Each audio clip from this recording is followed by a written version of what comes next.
È stato tra i primi 22 anni fa ad arrivare in piazza San Marco, spettatore e testimone di una delle giornate più lunghe di Venezia. 9 maggio 1997, oggi 22 anni fa.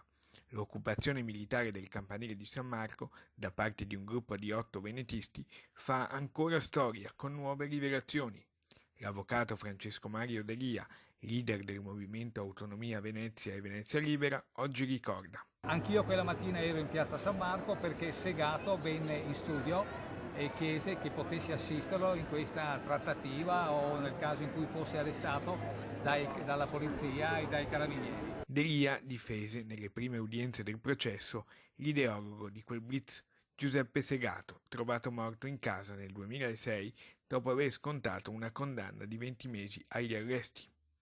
L'avvocato veneziano ricorda un mistero ancora irrisolto 22 anni dopo e trapelato solo in minima parte dalle indagini successive. Però la verità sull'assalto e sui coinvolgimenti di un noto uomo illustre e potente italiano che avrebbe dovuto proclamare l'indipendenza della Repubblica di Venezia non è mai venuto fuori fino ad oggi, perché con me Segato mantenne su questo nominativo il segreto. L'anniversario è stato ricordato questa mattina in piazza San Marco, appena il sole ha preso il sopravvento sulla pioggia, da D'Elia e dall'Associazione Venezia Libera. Oggi siamo il 9 maggio 2019, quindi sono passati tanti anni.